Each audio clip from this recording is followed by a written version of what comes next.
वणी तालुक्यातील बोरगाव फाटा या ठिकाणी काजाम आंदोलन सुरू आहे। आपण पाहू शकतो की माझ्या बाजूला लांबलचक वाहनांच्या रांगा लागलेल्या आहे। या ठिकाणी पोलिसांचा देखील मोठ्या प्रमाणात बंदोबस्त लावण्यात आलेला आहे। कायदा आणि सुव्यवस्था धोक्यात येऊ नये या दृष्टिकोनातून पोलिसांचा सुद्धा तकडा बंदोबस्त लावण्यात आलेला आहे। आंदोलक आहे आपल्यासोबत, आपण त्यांच्यासोबत अधिक जाणून घेणार आहोत। माझ्यासोबत माजी जिल्हा परिषद सदस्य विजय तुरकर आहे, आपण त्यांच्याकडून जाणून घेणार आहोत। भाऊ, हा रास्ता रोको सकाळपासून सुरू आहे, नेमकं मागणी काय तुमची आणि काय सांगा?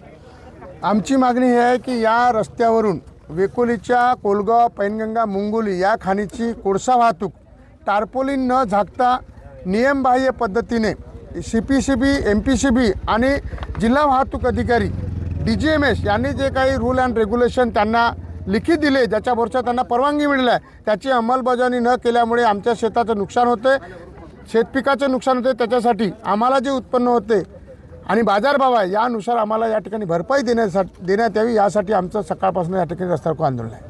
तुम्ही सकाळपासून रास्ता रोको आंदोलन करताय, नेमकं या ठिकाणचे जर बघितलं तर रस्तेसुद्धा खड्ड्यात रस्ता आहे की खड्डेमय झालेला आहे। त्यामुळे तुमच्या मागण्या वेकोली प्रशासन असेल की सार्वजनिक बांधकाम विभाग, काय मागण्या आहेत त्यांच्याकडे? आमची मागणी अशी आहे की आमच्या भागातून या ठिकाणी जनसुनावणी होत असताना जिल्ह्याचे जिल्हाधिकारी त्या जनसुनावणीला येतात आणि एखादा उद्योग उभारण्यासाठी तो इथून दळणवळण कशी करणार आहे अशी माहितीसुद्धा EI रिपोर्टमध्ये दिली जाते। आम्ही माननीय आशिया साहेब कलेक्टर यवतमाळ यांनी कुरईच्या लाईमस्टोन करता आले होते, तेव्हा सांगितलं, साहेब हा रस्त्याची क्षमता 22 टन आहे आणि या ठिकाणून वेकोलीचे 55 टनाचे ट्रका जात आहे, तेव्हा 55 टनाच्या भारक्षमतेचे रस्ते या ठिकाणी निर्माण झाले पाहिजे। तसे पत्र RTO विभागाने PWD विभागाला दिले, परंतु तशा प्रकारचा प्रस्ताव अजूनही या ठिकाणी सुरुवात झाला नाही।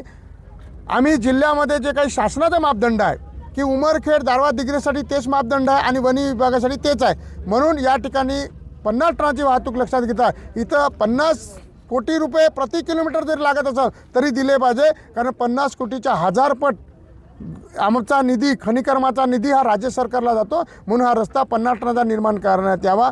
खांद्याचे सरपंच हेमंतजी गोरकर, ग्रामस्थ या सगळ्यांनी आंदोलन केलं आहे आणि या ठिकाणी अपघात होता, आपण सगळे या ठिकाणी पाहत आहे।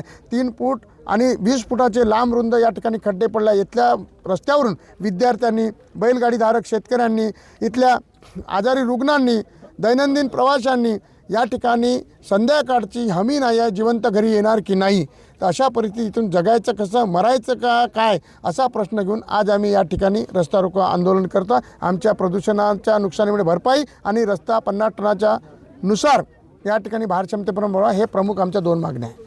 नक्कीच यवतमाळचा जो वणी तालुका आहे, या वणी तालुक्यामध्ये अनेक कोळशाच्या खाणी आहे आणि या इथूनच मोठ्या प्रमाणात कोळसा खाणीचा वाहतूक होतो, त्यामुळे रस्त्याची समस्या मोठ्या प्रमाणात आहे। त्यातच शेतकऱ्यांचं शेतमाल देखील कोळशामुळे मोठ्या प्रमाणात नासावल्या जातो, त्यामुळे त्यांना देखील एक नुकसान भरपाई देण्यात यावी अशी मागणी देखील आंदोलकांची आहे।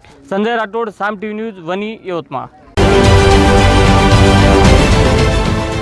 देश विदेशातील प्रत्येक घडामोडींचे लाईव्ह अपडेट मिळवण्यासाठी आता साम टीव्हीच्या सर्व सोशल मीडिया प्लॅटफॉर्मला लाईक, फॉलो आणि सबस्क्राईब करा।